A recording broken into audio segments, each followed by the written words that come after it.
Part 7 मेरे रज्जा साहब। पिछली पार्ट में हमने रज्जा साहब के बारे में थोड़ी जानकारी प्राप्त की थी। सुजाता बजाज ने थोड़ी सी बातें बताई थी। अभी देखते हैं आगे क्या होता है। ये सुजाता बजाज हैं, ये रज्जा साहब जी हैं। अभी रज्जा साहब जी,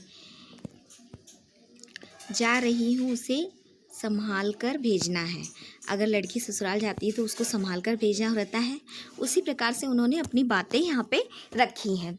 जब वे किसी को पत्र लिखते थे या कुछ और लिखते थे तो मत पूछिए, हर शब्द में उनके पंक्तियों को नाप तोल से लिखते थे। उन्हें फूल बहुत प्यारे लगते थे। यहाँ तक तो हमने आपने और देखा था। अब आगे देखते हैं कि क्या है। मुझे याद है,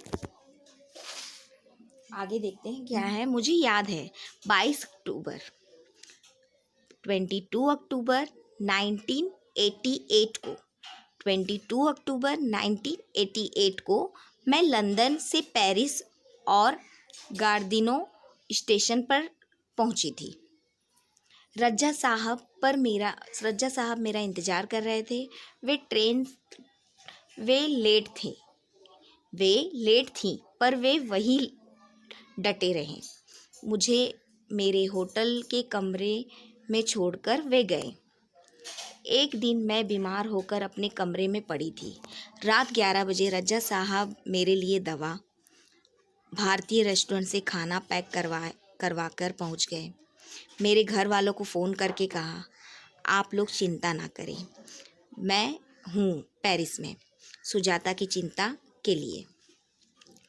हर बार जब मैं यहाँ रज्जा साहब पेंटिंग पूरी करती तो सबसे पहले एक दूसरे को दिखाते।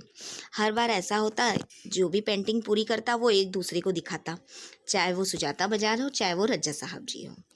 दोनों एक दूसरे के ईमानदारी समालोचना थे।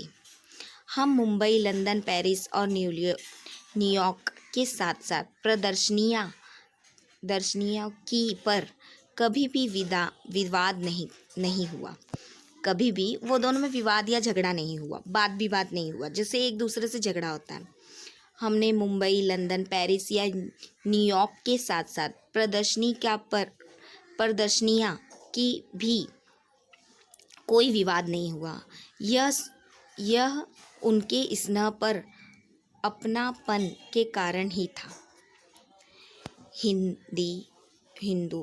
हिंदी उर्दू तो हमेशा से ही बहुत अच्छी रहती थी। उनकी अंग्रेजी फ्रेंच भी बहुत अच्छी थी। कविता में बहुत प्यार था उन्हें। शेर, गज़ल व पुरानी हिंदी फिल्म गाने बड़े प्यार से सुनते थे। एक डायरी रखते थे अपने पास, हर सुंदर चीज़ को लिख लिया करते थे। मेरी बेटी हेलिना बहुत खूबसूरत हिंदी बोलती थी।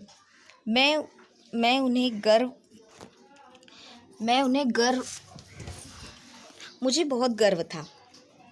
वे हमेशा उनके साथ शुद्ध हिंदी में ही बात करती। रज्जा साहब अच्छा खाने का बहुत शौक था। वे खाने में दाल, चावल, रोटी, आलू की सब्जी जैसे उनकी जान लटकी हुई रहती थी। शाकाहारी खाना खाते थे, खाने का अधिक शौक था। मैं हफ्ते में एक बार भारतीय शाकाहारी खाना बनाकर भेजती थी, उनके लिए और उनके फ्रांसीसी दोस्तों के लिए। रज्जा साहब के कुछ पुराने फ्रांसीसी दोस्तों को उनके जाने की खबर देने गई तो फिर एक बार उनकी दीवारों पर रज्जा साहब की काफ़ी सारी कृतियाँ देखने का मौका मिल गया। मैं हमेशा कहती, रज्जा साहब आप मेरे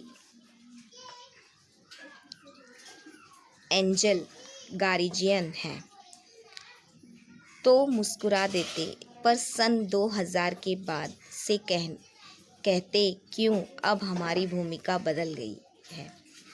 तुम मेरी एंजल गार्जियन हो, अब मैं नहीं।